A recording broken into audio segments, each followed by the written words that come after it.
stupid. And welcome to the Wan Show, ladies and gentlemen. We've got a fantastic show for you guys today. Lots of big tech news. Nvidia reportedly sold $175 million worth of RTX 30 series GPUs to crypto miners. Okay? Directly. Yeah, not even crypto adults, like crypto miners. And not like, oh, they happened to like scrape them from stores fast enough. Like, no, this was direct sales. Oops. Intel. Sorry, I got the scary, basically monopoly. Wrong bad guy. Yeah, monopoly companies confused. Intel has apparently been fudding on Ryzen 4000 performance on battery. We'll talk a little bit more about what we mean by that in a few minutes here. What else we got today, Luke? One reseller group has snagged roughly 3,500 PlayStation 5 consoles. I believe they've ouch, sold them all, or a lot of them, or something as well. Pretty crazy. Wow. Also, Amazon it's Amazon turning Alexa devices into opt-out, also known as opt-in by default, public Wi-Fi mesh networks. Heck yeah, super. What? Everyone wanted that. Everyone thought that was really cool. That's what I signed up for when I got a Ring doorbell. I was just gonna say, everyone with the Ring doorbell is definitely gonna know to turn that off. I was this close. I was this close to installing a Ring doorbell a while back. Ubiquiti saved me. They saved my butt, just like I'm gonna save us from talking right now while I roll the intro. Boom. Intro. Yep. So Han shot first. If Luke Skywalker says so, then it's official. Yep. I mean, we can agree on that, right? I think so. Yeah, I think as soon as Luke Skywalker says it, it's canon. I mean, it was so obvious. Like, why would you go back and go all revisionist history like that about it? I mean, obviously that's far from the only stupid thing they've gone back and changed, but like, it is clear that Han Solo is a total, cowboy badass, and someone comes looking for him. He's not going to wait for the guy to pull the trigger. Like, why would he unclip his gun, ahead of time so that he can wait and then blow him away through the obviously we weren't going to believe this lie. It's insulting. That's what it is. It's insulting. When you tell a lie that is so obviously false that it's like, what do you think? You think I'm a idiot? Like, because that's the only possible conclusion that I can draw from this. Like, is there anyone who actually thinks Greedo shot first? I want to hear from you guys. Flowplane chat? Nah, you guys are too smart for that. YouTube chat? You guys are probably mostly too smart. Okay, Twitch chat. Twitch Here chat. it comes. Twitch chat. Here comes Twitch chat. Always going after Twitch chat with their bits. All right. Ranger XML says Greedo shot first. Yeah, they're just trolling me at this point. All right, let's jump right into our first topic here. Oh man, we've got another headline topic today too. I hope we get through all this stuff. Windows has already been run on Apple Silicon. What? Oh my goodness. What? All right. This was reported by, or it was posted by Tom Pix on the forum and was reported by Bitcoin.com and Tweaktown. Nvidia's financial reports seem to suggest that they sold a huge chunk of their Ampere GPUs to miners, possibly explaining part of the shortage. I don't think this accounts for the entire thing, but it is possibly part of the shortage. It's about a 250,000 3080s, like 250,000-ish 3080s. That's a lot of 3080s. If that was all 3080s, to be clear. I don't think we know like exactly what it is, but if you break down the 175 million, that works. It's very likely a mix of 3080s and 3070s, so we don't necessarily know exactly what that looks like. That makes it even more GPUs. So like, yeah, not better. That's like, a lot this of is cards. The most generous possible take, is that it's 250,000 3080s. It's about $175 million worth of inventory here, and supposedly these new generation GPUs are helping out performance for Ethereum miners. According to a note from RBC Capital Markets analyst Mitch Steves, the analyst had guided sales to miners to come in at $150 million for the quarter. So they overshot their target. They overshot their target. I mean, to be clear, I don't think Yeah. Nvidia or AMD, for that matter, ever stopped selling GPUs to miners. Just nobody cared for a long time because there was plenty enough for retail customers as well. The only info we have on the total supply of 30 series GPUs is from this quote from Nvidia. We have great supply, just not for this level of demand. It is typical for initial demand to exceed supply for our new GPUs. Our global network of partners is ramping as hard as they can to get the new GPUs to the more than 100 million GeForce gamers around the world. Nice little plug there. Okay, yeah, so that's yeah, I know, right? By the way, did we mention we have 100 million customers? There's a note in here from Alex who says, "Dear Linus, any insight on if this is a consequential number of GPUs?" Yeah, I think it's pretty fair to say this is a consequential number of GPUs. I mean, if let's say I live in an America-centric world where I pretend the rest of the globe doesn't exist at all because America. Sure, that happens a lot. Okay, so let's say I live there. That is like 0.1% of Americans, literally. The entire 0.1% could have run out and bought one of these GPUs. Okay, so let's expand that a little bit, right? Okay, so let's include Australia, the UK, and Canada, right? Whatever, that was terrible Canadian accent. That was terrible. Yeah, Yeah, I wonder I how don't many even care. cards were seeded to like Australia at all. So by then we've got what? I think the UK is like 50, 60 million, 60, 70, something like that. But whatever, between those three countries, we've got about another 100, 150 million people. So that's still like, 0.7% of people in these, and this is just these GPUs, never mind the ones they actually did ship to gamers. And so, let's expand it again. Well, not necessarily, because this was sold directly to crypto miners, and what that would mean, probably, I'm assuming, is like pallets of graphics cards to one purchaser. That doesn't mean that 0 people intending to use them for mining bought them from stores as well. Oh, So yeah, a that's lot true. of smaller operation individuals or small groups of people that don't have the buying power to buy like a pallet of graphics cards Right. would have been buying them from stores. There's also scalpers. We saw a lot of that.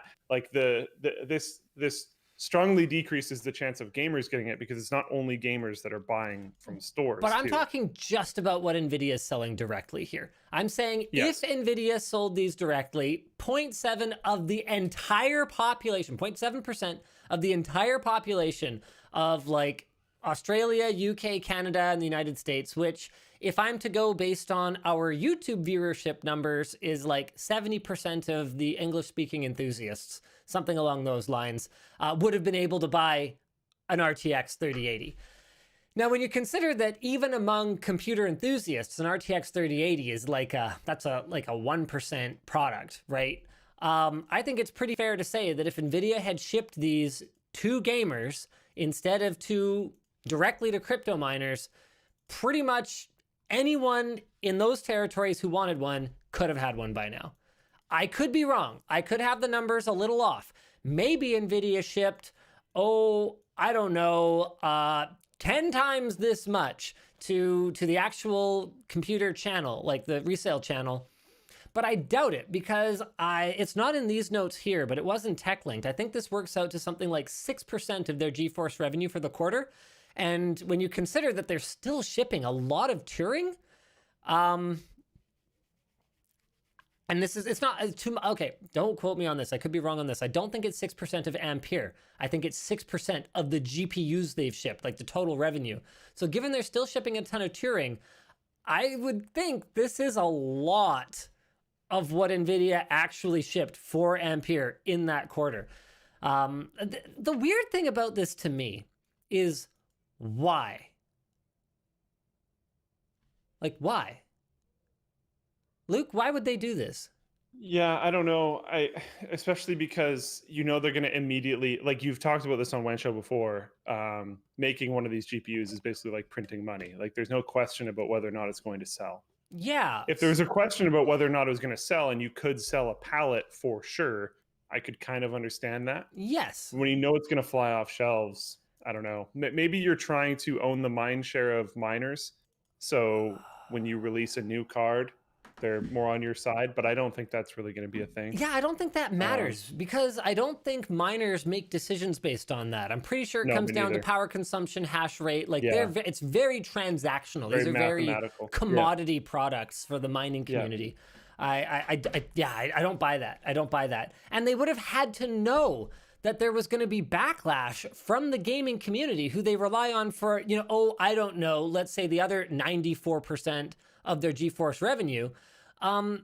So I guess this is just Nvidia being Nvidia and kind of going, okay, well, yeah, it's arrogant behavior, but what the f are you going to do about it, right?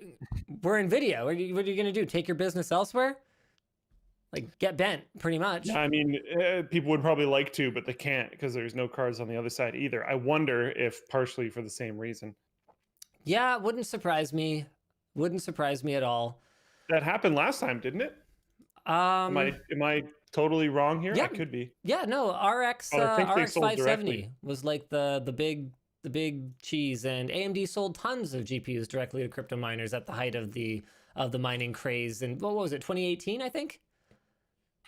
Yeah, I'm pretty sure that's. Yep. Jonathan. XFX China allegedly sells almost all available Radeon RX stock to mining farms. I mean, Just random article I brought up. If you were XFX, how else would you have survived for the last 10 years? Like, honestly, when they went AMD Pretty only, amazing. I was like, wow, could you guys have picked any worse timing for this? That's a ballsy move. Like, they went right into a decade of AMD getting absolutely stomped by Nvidia. Yeah. And it being pretty much impossible for them to sell cards to actual gamers. Pretty sweet payday once mining came around, though. Yeah, I guess. Jonathan Paz says, could they have sold them for a premium, knowing what the usage was going to be? I mean, yeah, I guess that's possible. Yeah, you know what? I guess that is possible, because if I'm a mining outfit and I like need supply of GPUs right now so that I can mine Ethereum 2 or whatever, then yeah, I guess I'd pay premium. Deal. This is a like contract side deal, so they don't have to like sell at their rate that they sell to whoever. Yeah, that's fair. And they also don't have to cut anyone else in on the margin. So no board partner margin. They're basically just using one of their board partners, probably, because like who else is going to be able to make a graphics card? So they'll use one of their board partners probably as just a contract manufacturer. So that would be at a lower rate. And then they don't have to, you know, have any margin built in for a retailer or whatever else. So yeah, you know what? Maybe that's it. Maybe they're just making another buck because they know that you have absolutely no other choice whatsoever if you want to buy the fastest gaming graphics card. Yeah. Oh well. AMD, what are you guys talking about? Mark Gallant says BS 2010, 2011, 2012 AMD dominated. Typical shill Linus. You tell you what, why don't you go back and look at what the market share numbers were like? Cool. All right, so let's go ahead and jump into our next topic here. Intel has been running around fudding on Ryzen 4000 performance on battery. So Luke, do you want to run us through this one? People get mad if I talk too much. Oh boy. Last week, Intel gave a presentation alleging a serious discrepancy between AMD CPU's performance on battery versus the performance of the same systems off battery. According to Intel, while AMD's latest CPU, Intel's getting so scrappy. I know, right?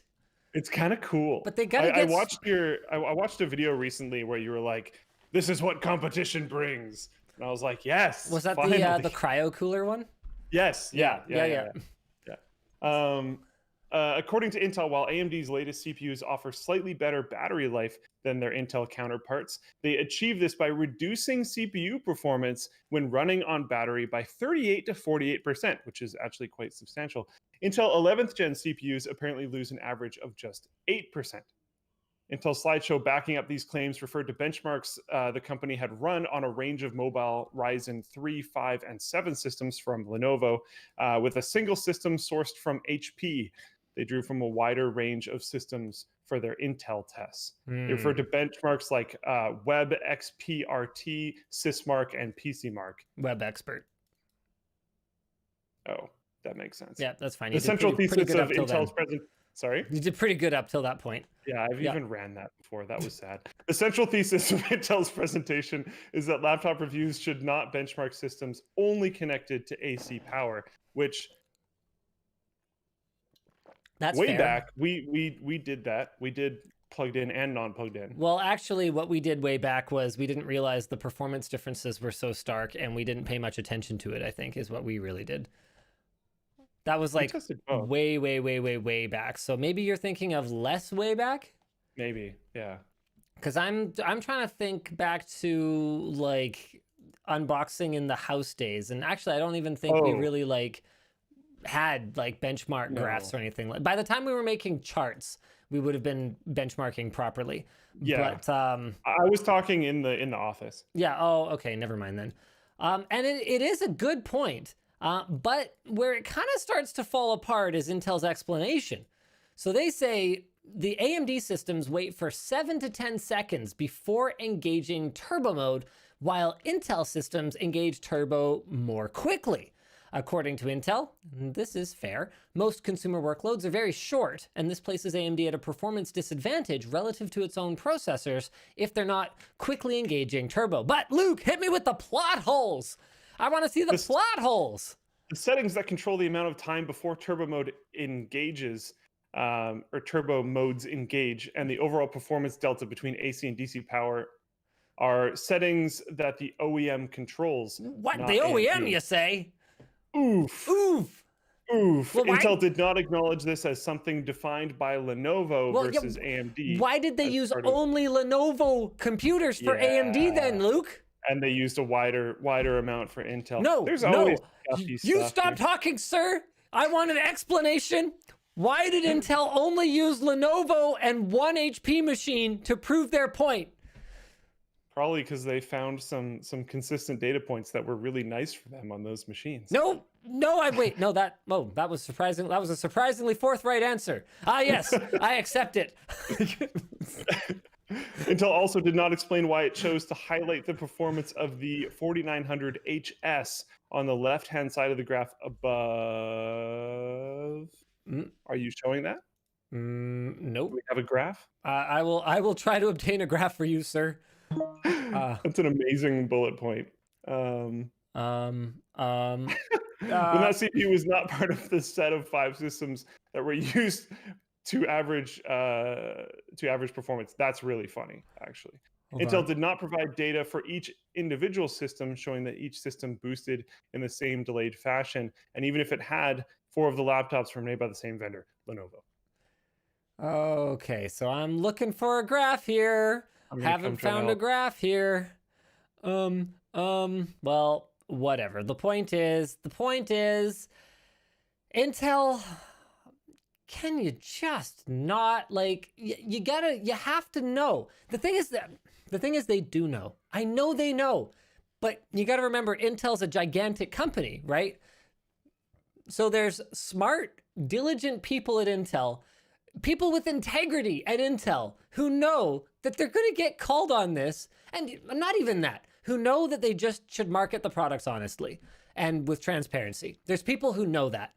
And then there's the people who are smart but don't have integrity that are going to know that they should just market the products honestly because they're going to get caught, right? So it comes down to the whole like Dungeons and Dragons thing, right? Like there's your lawful evil and your neutral evil and your chaotic evil, right?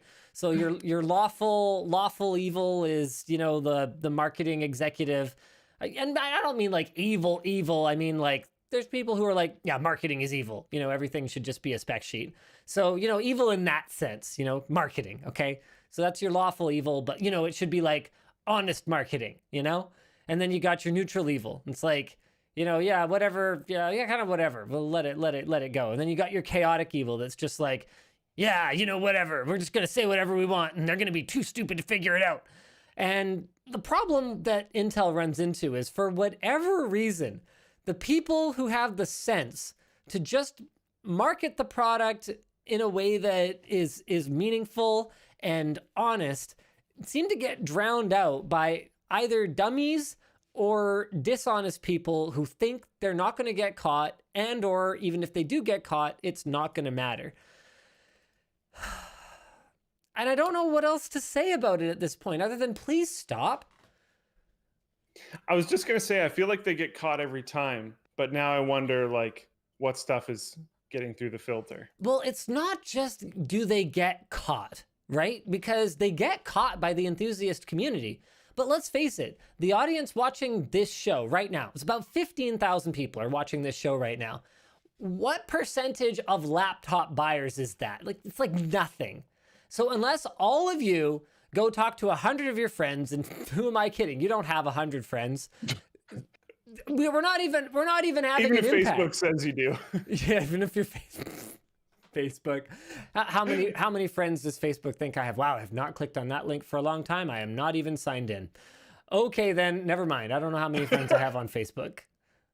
Oh wait. Oh, it auto-populated. I'm signed into my my thing. Oh no, there's a code generator. You know what? No, I want to know. I want to know how many friends on Facebook I have. It should honestly. I think it's. I don't know. It's been a long time. I think it's a yes button on your phone. This was me. Yeah. We got a whole. Last time I had to do thing. that, it asked for a code, but it never sent a code. It was either a yes button that was a pop-up, or you had to go into the app and like find the thing and say like, yeah, it's fine. That's totally weird. It did ask me for a code, but then it just like had me answer a bunch of questions on my phone, and then I had no code in there, and I just pressed continue, and I was like, okay. Yeah. How do you tell how many friends you have? Here, hold on a second. I gotta. Oh wait, no. This is Linus. I'm managing a page. I'm on page Linus Tech. Hey, I got 188 friends. Nice, dude. Super popular. Got 188. That's like 88 more friends than I just told you guys you don't even have. Got them. And you know what? Huh. I'm gonna share this news on my Facebook right now. It'll be the first post I've made on Facebook since. How do you see posts you've made on Facebook? I don't know. I don't use Facebook. I legitimately don't know how to do this. When's the last Every time I go onto Facebook to do whatever, contact someone for whatever reason, I'm always like, oh goodness, what's going on here? Can I post on my own? Is it still called a wall? Can I post? I'm the wrong person to ask. I have no idea. I think you can, you know, but I what's don't so funny? I don't think you do it by going to your profile anymore. I think you just do it on the main page. What's going on right now is hilarious because, 5 years ago, we would have sounded like boomers. And now the fact that we don't know how to use Facebook is the least boomer thing ever. Yeah. I'm all the way back to 2016 and I haven't posted a single thing to my Facebook. All right, so I'm doing it today. And what was the thing I said that everyone had to share with 100 friends? Intel needs to just market their products with facts rather than bending the truth. How about that? Yeah. All right, I'm going for it. And I'm gonna put a GIF in there. Oh wow, I found a great one. I'm going with this chicken. What do you think? Chicken? I like it. All right. At least I've got chicken or whatever he says. Okay. Post. Wow. This is my first post to Facebook in at least half a decade, possibly ever. You feel invigorated? I feel you ready to get back onto the news feed? I feel something. Hold on a second. Hold on. I got a call coming in. Yes, Mr. Zuckerberg. Yeah. This is my first time posting to Facebook in quite some. No. I know you can't get enough information from me if I don't. Look, I can do better. I can post more. Okay, I'll post more. You want me to post dick pics? Because I'll post dick pics. Please don't ban my Oculus account. You want to? Yeah, please. Oh man. All right. Okay. So I guess that's pretty much all I have to say about that. It's lame, and they should stop being lame. Don't be lame. Our sponsors aren't lame. The show today is brought to you by Bitdefender. Bitdefender protects all your devices against malware without compromising system performance. Their advanced threat defense identifies suspicious programs and protects you from even advanced malware. Bitdefender Photon adapts to your system's hardware and software, helping improve speed and performance, or rather ramping down itself so that your speed and performance are not impacted as much. It doesn't like make your system faster. Antivirus cannot do that. Anti-malware can't do that. It offers webcam protection though, which allows only trusted programs access, keeping users protected against malware or ne'er-do-wells. You can find their best Black Friday and Cyber Monday deals at lmg.gg/bitdefenderwan. So go check them out. And the show is also brought to you today by Vessi. Thank you, Vessi, for sponsoring the Wan Show. Vessi Footwear is known for making comfortable shoes that are light and, perhaps even more importantly, water resistant. The marketing says waterproof, but this is, again, down to my, look, let's not bend it. Nothing is waterproof. Literally, a rock is not waterproof. If you blast it with water for long enough, the water will get through. Water cannot be stopped. So it is water resistant. But they will keep your feet dry if you accidentally step in a puddle, not if you, take a pressure washer and, point it at the shoe. All right? They've got everyday styling for men and women, and they have a Black Friday sale on right now, so don't miss it. Get $25 off each pair with offer code WANSHOW. Check them out at vessi.com/WANSHOW. All right, cool. Oh, do we want to get into the reseller group that snagged 3,500 PlayStation 5 consoles? Sure. Yeah, this is kind of ridiculous, and this immediately came to mind when we were talking about the graphics cards that Nvidia sold directly to miners. Yeah, this type of stuff is happening everywhere right now, and this whole reseller group we're gonna start talking about. I think Crep Chief Notify. Yeah, is that actually what it's called? More like crap face notify. Yeah, got him. Notify you of a poopy face. There's I think there's more services than just this one. There was another one that I think had a different name that blew up over a different product that they helped people buy a ton of early. There's software that people pay very small amounts for that will scalp these things for them now. They don't even have to be fast. They don't have to be innovative. Nope. You just pay a very small amount of money to make a large amount of money by being a scumbag. It's the scalper equivalent of being a script kiddie. Yeah. But it's even worse because you don't even have to try to run the code. It just happens. It's me when I was 12 and downloaded a Diablo 1 trainer. Tried to convince people my godly plate of the whale was real. Yeah, perfect. So yeah, I don't know, this is so pervasive these days.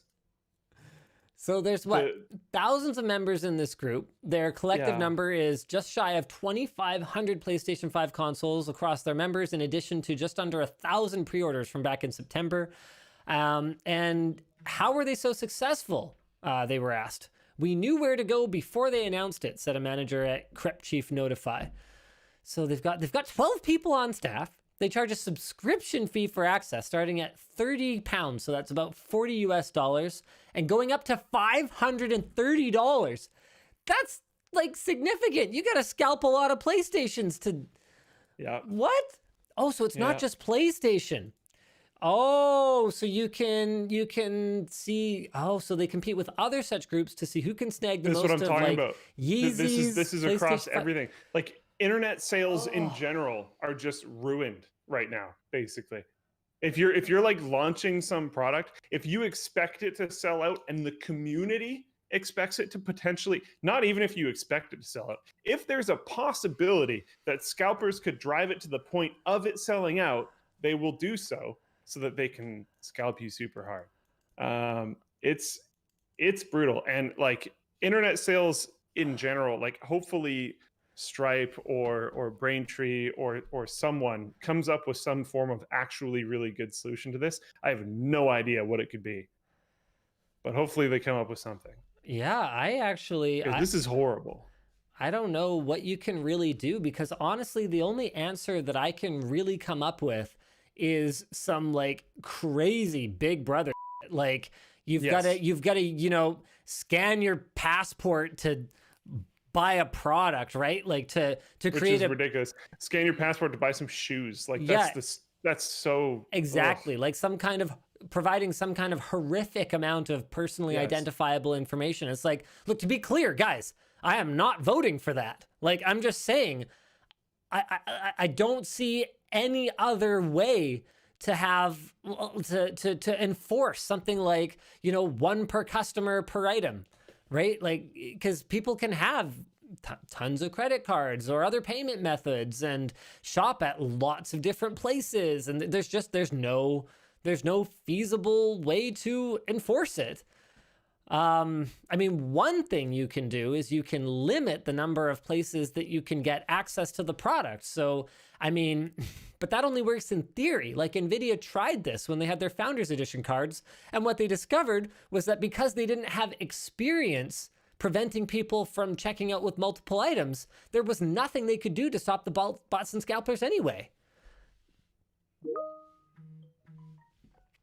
Uh-oh. Wow, interesting. Check this out. I'm going to send it to you on the Discords.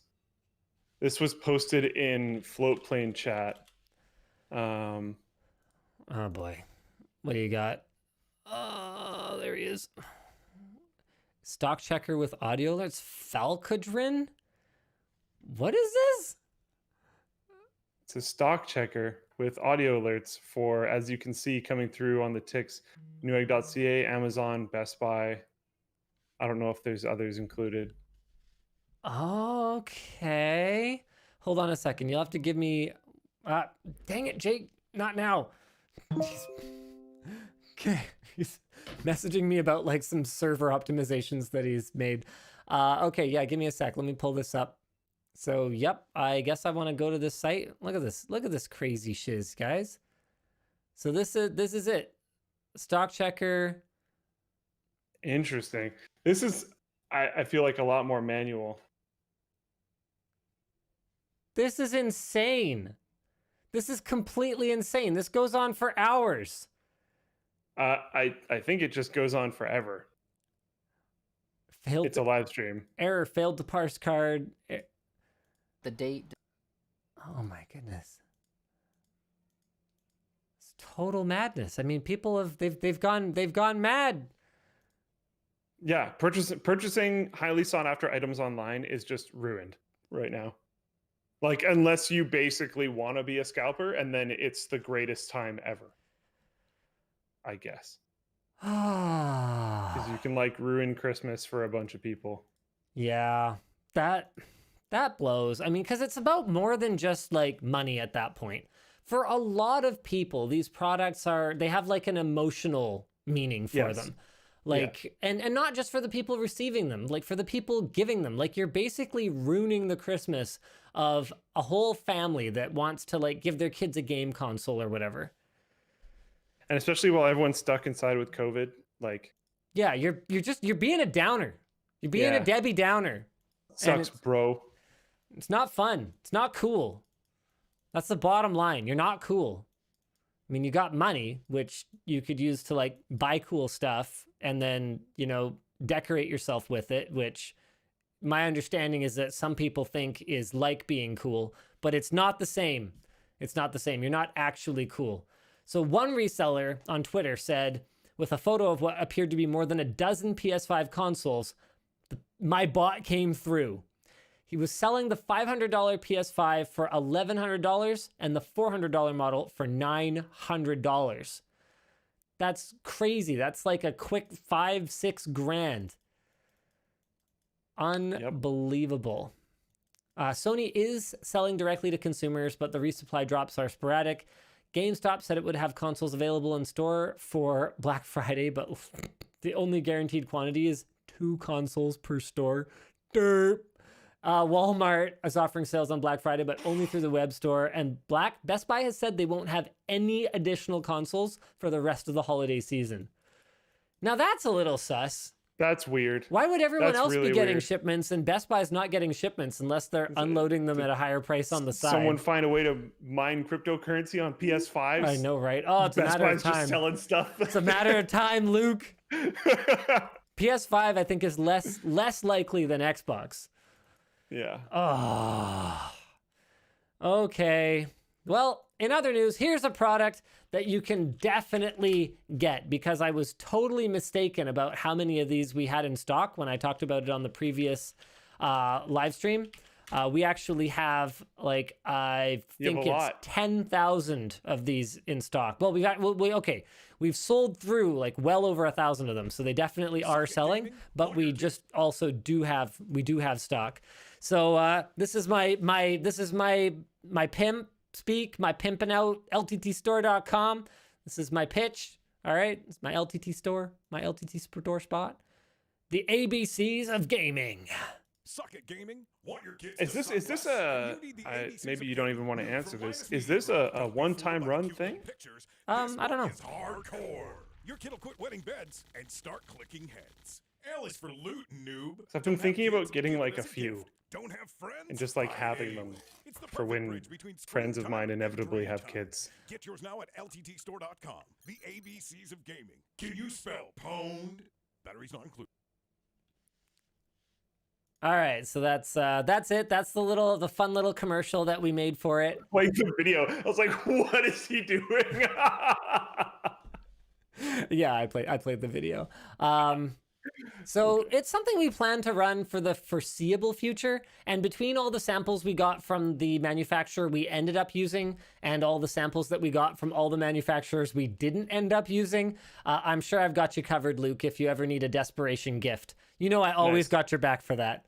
Dude, it Multiple covered me times. actually so many times. Multiple times I have bailed you out. Luke has even... I don't think your mom watches Wan Show anymore, so this should be fine. Luke has even bought gifts for his mom on the day of her birthday at work on the way over there. Just been like, I need something for my mom. What's like cool mom tech? And I'm like, what? When's your mom's birthday? Today, now. I'm on my way to dinner. The only two birthdays I actually know with 100% certainty is mine and my dad's. And the only reason I know my dad's is because it's on an extremely significant event. Right. That makes sense. I am pretty sure between 2 days, and I'm pretty sure I know the month for my girlfriend that I've been dating for extremely close to 6 years. And I know no one else's at all. I don't even know like the time of year for most of my friends. I message you on yours, but that's only because I have a calendar thing. Actually, I lied. That's only because Yvonne has one and she tells me. Oh, nice. Yeah. So I'm not even gonna pretend. I'm not even gonna pretend, man. No, I have no memory for that at all. All right. So why don't we jump into our next topic here? Windows. Windows is running on Apple Silicon. Alexander Graf is the dev that got it running. Let's fire up Mr. Graf's Twitter here. Check this out. Who said Windows wouldn't run well on Apple Silicon? I actually don't think anyone said that. I think what people said is that it wouldn't run because Microsoft won't allow it to because licensing, blah, blah, etc. But he goes and says it's pretty snappy here. Now, Mr. Graf is not running on bare metal, so it's like kind of a hack, but the fact that it's even running in a VM is still proof that it's architecture compatible, which is pretty sick. Yeah, I'm not very hopeful. And not because of Apple Silicon or anything like that. Watch it. Yeah. You might get attacked again. I don't think you must be stoked. No, I don't have to be stoked because I don't think that Microsoft is going to change the licensing terms for Windows on ARM. It's been out for 8 years or whatever. They've had ARM builds of Windows for since Windows 8, and they have never changed it. They have never shown any interest whatsoever in allowing individuals at retail to buy a license for Windows on ARM, whether they want to use it on a virtual machine or on an ARM desktop or whatever the case may be. So the only way to get your hands on it is to pirate it. And I don't know. I haven't seen any indication that that's going to change. I would love to be wrong about this. I would actually be stoked for Windows on ARM to not only be available for Apple users to use if they want, but for it to be available to general consumers so that hopefully at some point we will see some actual support for it. I mean, it was one of those things where I think I told you this already, but I went back and I rewatched my video of the original Surface RT, and it was like looking at a completely different person because I had so much hope for like Windows on ARM. I was like, oh wow, like this is cool. There's some limitations, but like, yeah, they'll get that sorted. They didn't get it sorted out. It was a different time then, and I think one of the reasons, like, I don't know, we learn as people. You have experiences, your opinions and your approaches to things grow. And I think you got burned in the past, so you were just more skeptical this time. Yeah, I mean, to be clear, my skepticism is still working out pretty great when it comes to Windows on ARM. It still sucks. So and I get it, because usually, I mean, Microsoft's not Google. They don't drop things like they do, right? So I think in general their support for things is usually better. What did you say? I actually didn't catch it. Mixer. Oh yeah, that's true. And Zune and a few other things. Like it happens. Definitely happens. Groove. I miss Zune. Groove. Sorry. Oh wow. Whew. Geez, sorry. Let me just get a drink. LTTstore.com. It's still there. You could keep going for a long time, and they're still gonna get nowhere close to Google. That's true. That's fair. That's fair. You know, I had someone get mad at me on Twitter today because they saw my review of the Chromecast Android TV, and they were like, Linus is hating on Stadia. Stadia's great. Game streaming is the future. What I actually said was, not a lot of people are using it, which is a fact. They're probably going to kill it. Yeah. And then that they're probably going to kill it. No, it was a sick burn on Google for destroying everything they've ever built. Not a burn on Stadia for being bad. I mean, I haven't looked at it since quite a while ago. It might be bad for all I know. It's just, that wasn't what I was talking about. Ugh, you guys are killing me here. You guys are killing me here. Anyway, apparently scalpers are buying the books already. It's a bad play. It's a bad play, guys. I just told you we have lots of them. I just said we have 10,000 units in stock. Okay, it's a board book for gamers. It's not exactly like, you know, a PlayStation 5. I don't know, guys. I think these are going to fly off the shelves. It's a holiday item. You can give it at Christmas. You can give it to prospective parents. You can give it to current parents.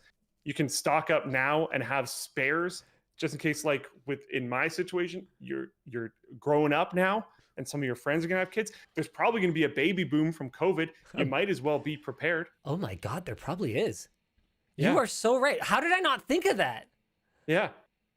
How would there not be? It's happening, guys. You want to have presents lined up 9 months from now because you don't like actively shopping, and you can just put it somewhere in a little box. Problem solved. Done. Get 10 of them. Easy.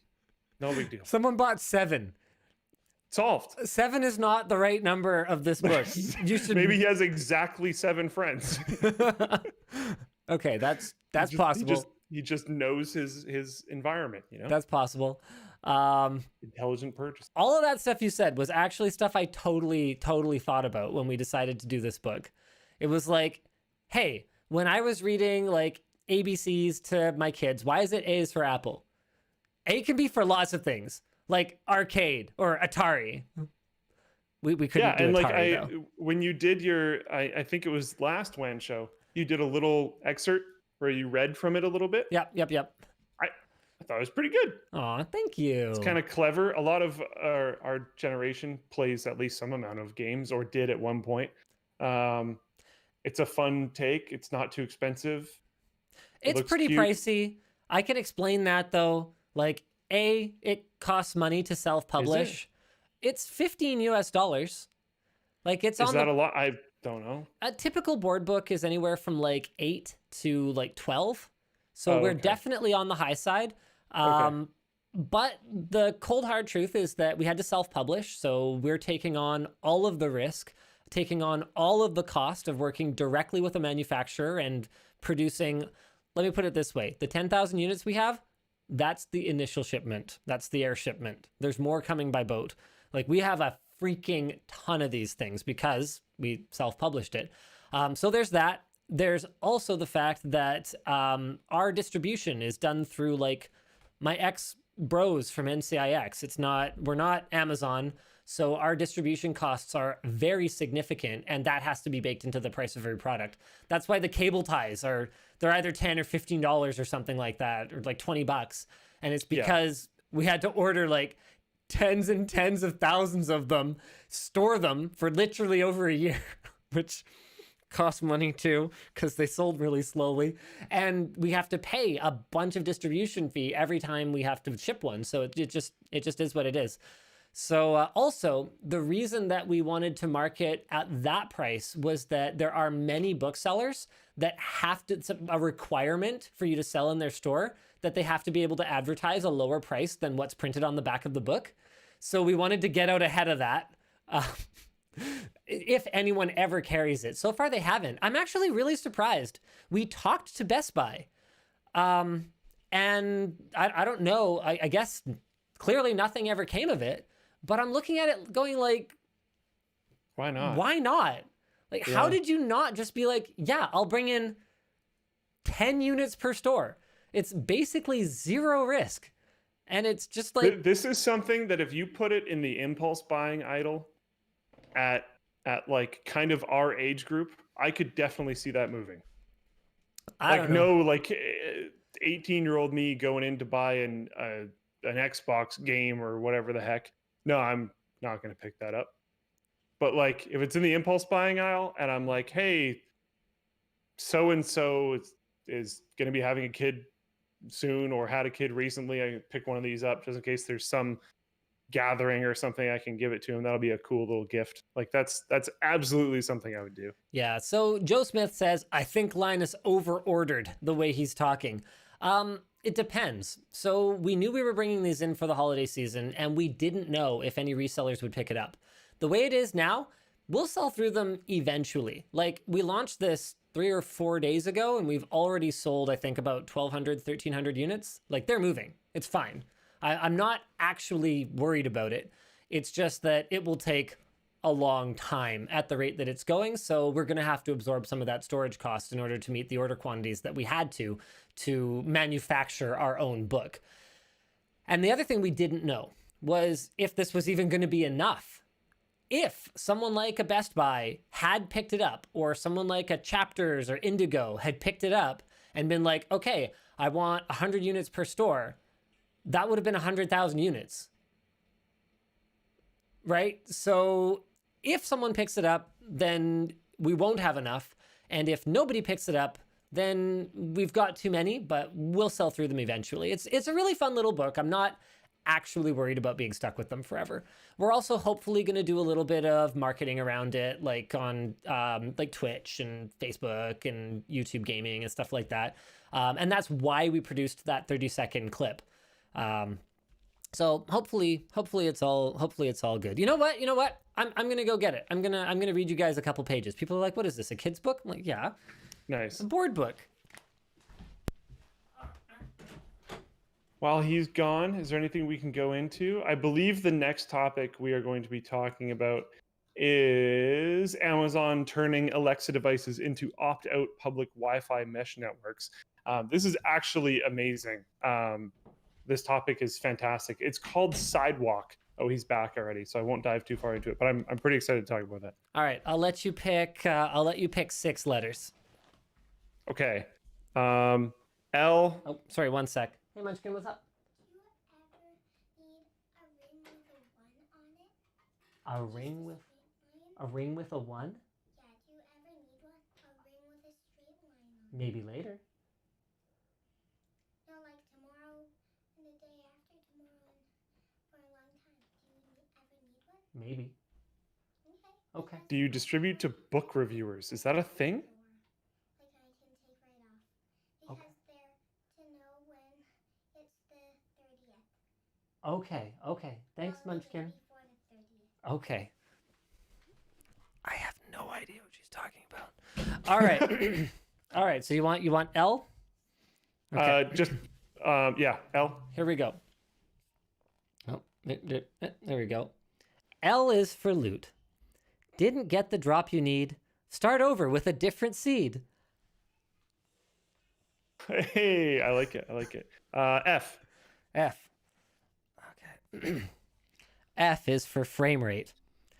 Some say 60 is enough. I know you won't believe that stuff. O. Okay. LMNO. Yeah, there we go. O is for online. Staying safe is not a game. Never share your home or name. Very nice. Very nice. Life tips for gamers. ATP. AT&P? Okay. Yeah. Well, A is for arcade. Do you want to have some fun? Insert 2 coins, please, player 1. T. I don't even remember what T is for. T is for texture. Without these, models would be flat, and no one wants to look at that. And what was the last one? P? P. Yeah. Okay. P. Oh, I know that one. P is for party. It's fun to play a damage dealer, but don't forget to bring a healer. See, they're good. I don't know. I'm pretty proud of it. I had a lot of fun writing it. And unlike, okay, so here's the thing. A lot of like influencers write books, but I know for a fact that a lot of those books are not actually written by them. So for me, yeah, you that's know, a huge thing. I don't have time to write a book right now, like not a real one for sure.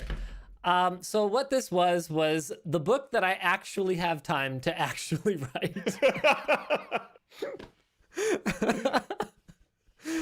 Oh man. Sean the chat Parko is so says, much more interested now. Yeah. who is supposed to buy these? I don't understand who the market Buy is 10. for, as the age range for this product is unable to video games. That's like saying I don't understand who buys an ABC book that's like C is for car because Can't babies drive can't drive. F is for fire truck. You can't put out fires yet. Doesn't make any sense. It's like, what are you talking about? It's just Yeah. it's just like cute pictures work. and just talking to your children. It's so important. Like it was really cool. My son had reached like kind of a breakthrough moment, probably I'd say in the last 6 months, where he stopped reading like to find out what was going to happen to the character. Like he's been reading fluently for quite some time. He's 8. But he stopped reading just to like find out what's going to happen and like understand the gist of it, and started reading just like for pleasure, and like would start laughing to himself while he's reading, like really getting it.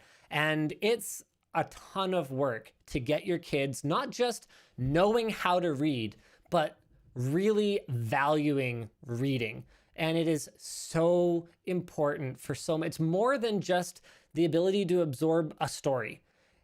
Being able to read, not just look at words, but to read, to understand what someone is saying, is such an important life skill for cutting through BS and for navigating life. And so, you know, that's one of our big goals for our kids. And one of the things that we've done is, I'd say with about 95% success, is reading to our kids every night, starting from when they're probably about 6 months old. And so this is the kind of book that they just grab whatever is like a nice color and has pictures that they like. And some of these are interactive, and they're meant to be. So for example, M is for, oh yeah, here we go. Q is for quest. Put your finger by the tree. Can you find the lock and key? So once they get a little bit older and their motor skills get a bit better, they're meant to kind of trace their finger through the maze and get the little tree. So it's meant to be a little bit interactive, and it's just supposed to be time that you spend together. They're hearing your voice. They're starting to put together this concept that, oh, the things you're saying are to do with what's on the page. These are skills that, you know, you can kind of take for granted, but the earlier you can work on them, the more you can build them. And it's, I don't know, it's just very, very, very important. So it doesn't matter if they actually understand exactly what you're saying. And a lot of what we have in here is just meant to be more like, you know, inside jokes for the adults. I mean, what are the odds that a child is going to recognize that yellow exclamation mark above our N is for NPC? right? Like, it's not. But if you're an old school WoW player, you're gonna be like, yeah.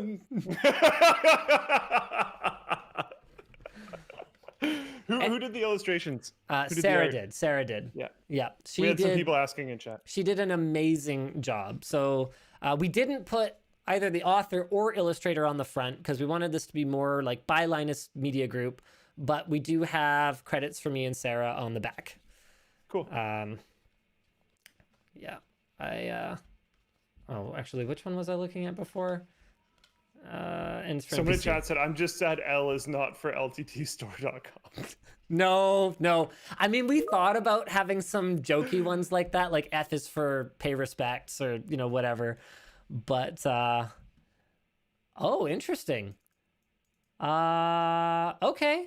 I don't want to overpromise to you guys, but it's possible you won't have to pay shipping because we are working on figuring out a deal, possibly with Micro Center, to carry these. Hey, cool. Yeah, that totally makes sense. I mean, honestly, I don't see why any computer store wouldn't just carry them. At least some, right? And if you do like a really small run, you could always reorder more. Yep. Hey, Carbon says that butt can draw. Alrighty then. Let's move on. That took me a second. I was like, what? Oh yeah. Amazon is turning Alexa devices into an opt-out public Wi-Fi mesh network. Yes. Luke, on a scale of 1 Okay. to 10, on 10, how happy does this make you? Yeah, Okay. yeah. One is a little bit happy, like a little tickle in the bottom of your tummy. Okay. And 10 is like the happiest you've ever been in your life. You just won the lotto and it was delivered to you by a naked supermodel and you're going to get on your private jet and go to your private island and, whatever. I think given that intensity of scale and given the fact that a 1 is actually decently happy and like neutral happiness is not a 5, I'd maybe say at least a 6. You'd say a 6. Okay. But you got to remember the bottom of this scale is happy. Yeah. So you're pretty happy. So, you're pretty darn happy. This is pretty great. You're stoked. It's amazing. The feature is called Sidewalk.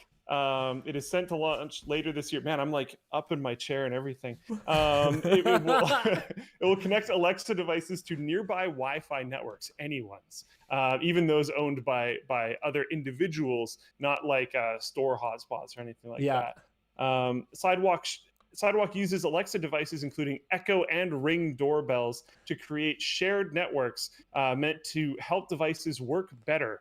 I'll get into what that means in a second. Amazon said in an email to device owners, it allows nearby devices to use a portion of a neighbor's Wi-Fi bandwidth so devices can have more range. Also, I don't know where in the notes this is, but also it would help if you have a power outage, but your neighbor doesn't for some reason, because then that happens maybe all the it can time still here. Connect. No, it happens all the time. Does it? No, of course not. Okay, yeah, I was like, what the heck? It's always whole neighborhoods. So like, what a weird feature. But maybe that's a thing somewhere. I've never experienced that before. Yeah, these bridge devices share a small portion of your internet bandwidth, which is pooled together to provide these services to you and your neighbors. Oh, how nice! And when when more neighbors participate, the network becomes even stronger. I wish Jeff Bezos was my neighbor, because then I'd have a way nicer house. Yeah, I was gonna say I don't know if he has. I wouldn't like talk to him or anything. I'd love to live where he lives. It's probably sick. It would take you an extremely long time to get over to be able to talk to him. Yeah, I know, right? Go for a hike. Like many neighborhoods away, even if he was technically your neighbor. Amazon published a research paper detailing the technology behind Sidewalk and the steps taken to keep users' data private, because that's clearly a massive concern. The on by default approach is not consumer friendly. Nope. Thornton Trump, I'm not certain who that is, but it says no one rides on my Wi-Fi for free. Yeah, for sure. Yeah, especially a giant corporation worth billions of dollars.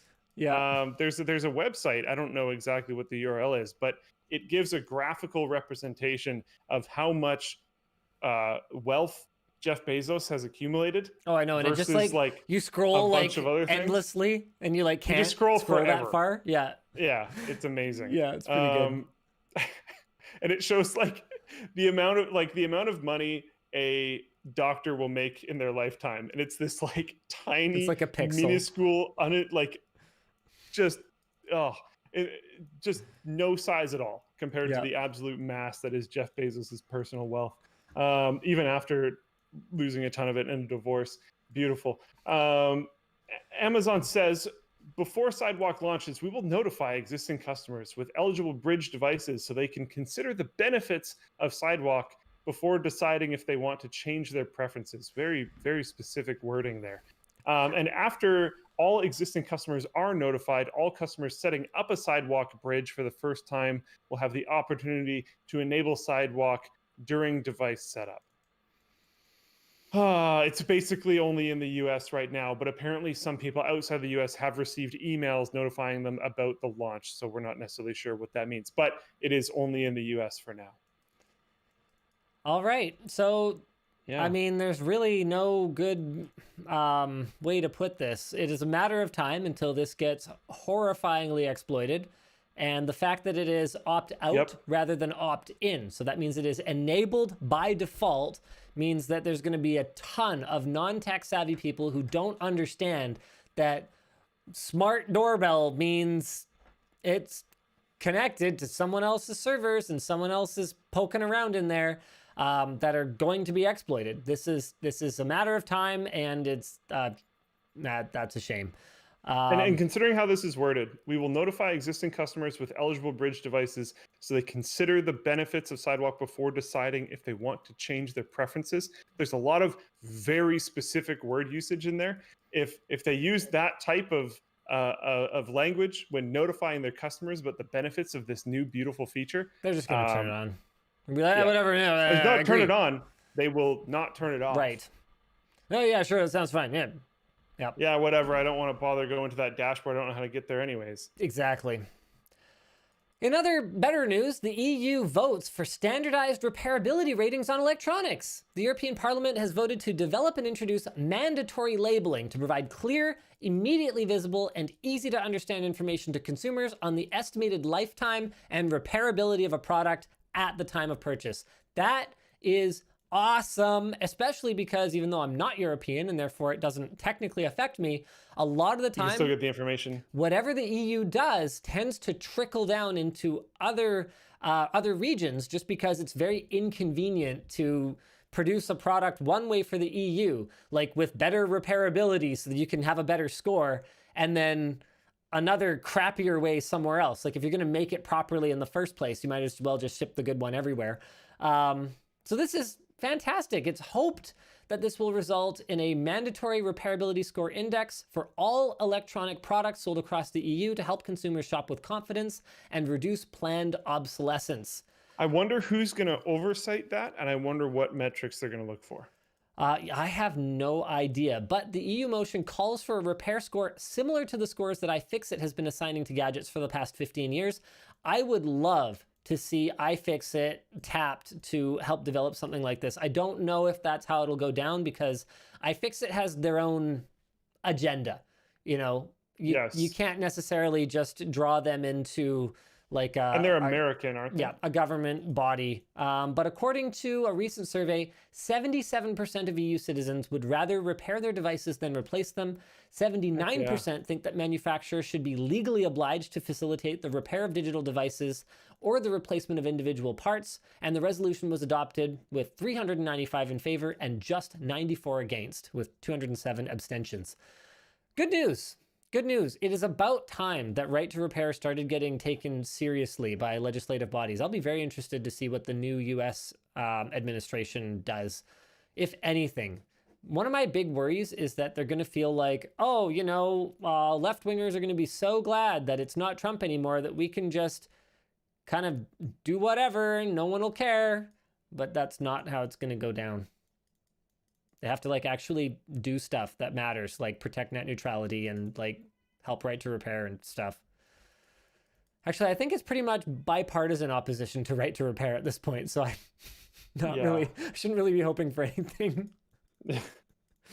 And the last big news item is Apple M1X Macs have leaked. So one of the biggest complaints about the M1 was, of course, the lack of performance compared to, well, what people might expect in a pro product or in a proper desktop product, like anything but a Mac Mini.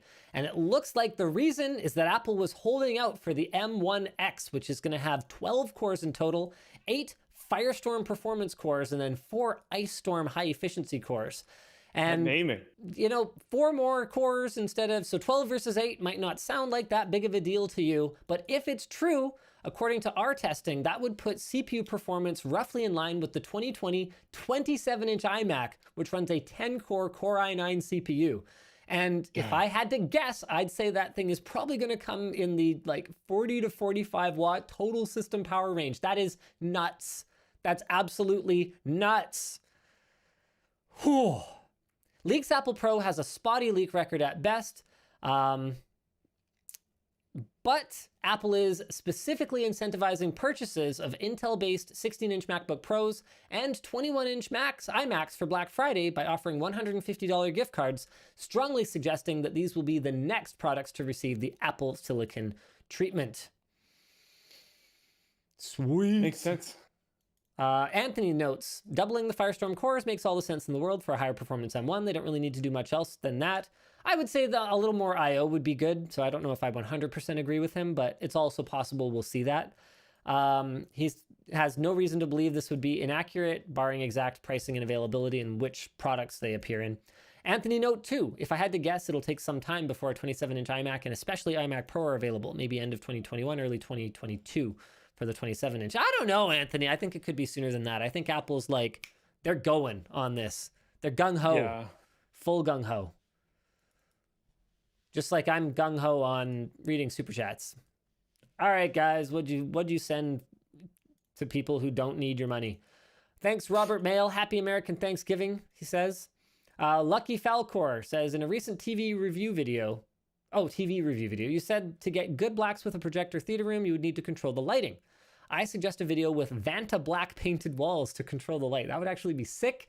And if I had access to a media room that we could do stuff to, then I would definitely do it. Someday when I live next to Jeff Bezos and I have a big media room, we'll do a Vanta black media room. Kenneth says, I'm currently 7 beers deep. Extremely expensive. Vanta black? I thought it was. Well, Maybe yeah, I'm but wrong. that's why I'd be living next to Jeff Bezos by that point. Yeah. Right. It's like the darkest paint or something like that. Like it's super light absorby for those of you who aren't familiar with Vanta Black. Kenneth says, I'm 7 beers deep, and while I'm rolling on the floor at 8 p.m. petting my cat, I just want to say I so want an RTX 3090. Well, you'll never get one giving me $20 to send that message. Yeah, what you need to do is spin up a coin farming operation. Oy. All right. In other news, Armando says, you guys benchmarked the ROG Zephyrus G14 with a Ryzen 4000 series CPU. Did you notice anything odd about on-battery performance? We actually have not dug into those claims because we have been absolutely buried in Techtober, which has extended into Techvember. I can't tell you guys what's coming, but it's not over. I'll say that much. Osasoft says, wanted to at least once catch a Wan Show live. Hey, finishing my 6th pint of beer. My lord, 6 pints? I hope I get to the end of the show to be able to ask something. Well, I hope I get to the end of the show. Yeah, okay. Osasoft appears to still be alive, which is good. Nice. How about a Plex-centered video? Build comparison, budget, mid-range, over the top. I don't know. It's so niche, dude. I don't know how much we can... I don't know how much we can really say about it. More better Plex is more better CPU is good, GPU. Doesn't Jake have a really sweet setup? He does. There's some channels out there that have great Plex content. Just go watch them. I mean, we don't have to cover everything. Osasoft sent another super chat. $10 LTT store shipping for actual goods? Nah, mate, too expensive. Sending $10 worth of super chats. Oh yeah, baby.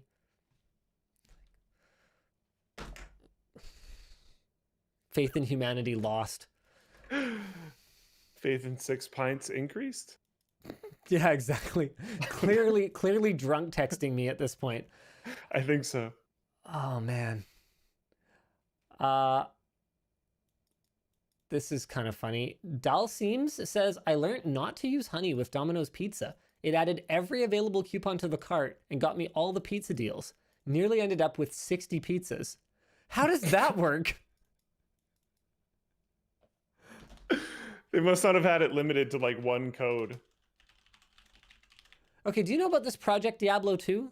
Someone's like, can you say something about this? A mod for and by passionate Diablo 2 fans. We aim to maintain the Lord of Destruction experience and provide consistent ladder resets while improving on the game as if development never ended. Interesting. Well, apparently that's the thing. And yeah, I guess I shouted it out, Adam Larson.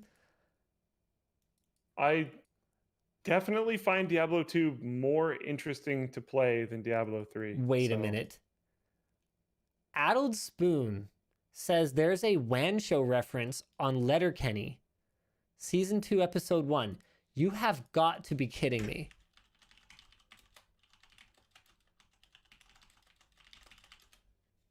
There's no way.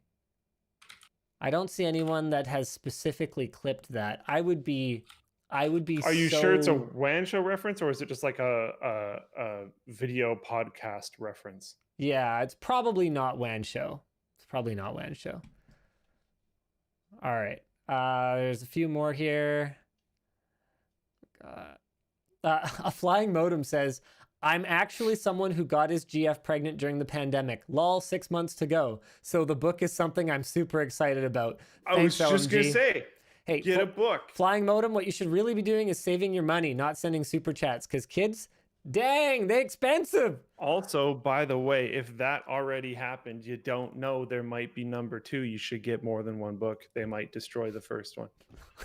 Nah, it's actually, we went through a lot of manufacturers to find one that's like pretty indestructible. So it should be kid proof. Okay, cool. Sir Zavarin says, playing RPGs are why I learned to read. Super Mario RPG is my childhood. That game is so good. I am totally going to start playing it tonight. I'm 100% Actually, gonna do that. you should say kid resistant, Kid resistant. not kid proof. You're right. You're not wrong. I'm totally going to play Super Mario RPG. I'm going to start it tonight. Are you stream it? It took me, I don't know, probably, maybe. I'll think about it. Because I was kind of going to play it on the couch. Okay. Yeah. I couldn't play it for ages because it took me forever to figure out the latency fixing setting in RetroArch that for whatever reason is not just enabled by default. Or RetroArch or SNES 9X. And so I wasn't able to time the double damage combos. And so it was just like frustrating and annoying. So I just kept not making it very far into it. Yeah, I should totally play again. P Dizzle says, I have nothing to say. Just take my money. I mean, all right, I'll put it in the pile. Jeremy says, yeah, go ahead. If I could speak to you super chatters for a second. Yeah. Are you subscribed to Floatplane? Yeah, really. You get some actual benefits over there. Yeah, there's like exclusive content and stuff. Yeah, there's some like really cool stuff that goes on Floatplane. And I think not enough people even know about it. But like here's some random internal insights. Some of the content with the most activity on Floatplane, likes, comments, etc., views, including views, are like videos that don't hit YouTube. Oh yeah. They're videos that I think would do poorly if they did, to be fair, because they're like hardcore content. But there's some really cool stuff there. Okay, hold on a second. Martino over on Floatplane says, yeah, 10 pints is a buzz, but 6 is like, I'm taking it easy, gotta go work early in the morning. Now, hold on a second, because my understanding of a pint of beer is that it's not an actual pint. I thought it was like, just like a colloquial way of describing like a mug. My understanding was that you can order a pint, and in some places, a pint is like a ton of beer. So maybe I'm mistaken. I guess I'm wrong. People are like, no, a pint is just a pint. Alrighty then, shows you what I know. The mug holds a pint, blah, blah, blah, 473 mils. Okay, yeah, no, I'm completely wrong. Nick pinged me on Teams to say Sarah reacting to Part 3 Secret Shopper is a Floatplane exclusive. He says, Floatplane exclusive, hard sell. Sarah reacting to Part 3 Secret Shopper. Yeah, so that's on there. And that video, if I remember correctly, is like the third most viewed video like ever on Floatplane. It's pretty sick. And it's hilarious. So, yeah. All right, and that's pretty much it for the Wan Show for today. Hopefully you guys... I think I understood that now. Hopefully you guys enjoyed it. We'll see you again next week. Same bat time, same bat channel. And Nick says, also, please let YouTube chat know that we are not making LTT condoms because we don't want that responsibility. I mean, we could make a condom as long as it's like the get you pregnant condom, you know? Then we wouldn't have to worry about there being any misunderstanding. Like the badcondoms.com, you know? Please tell me that exists. You could bundle it with the book.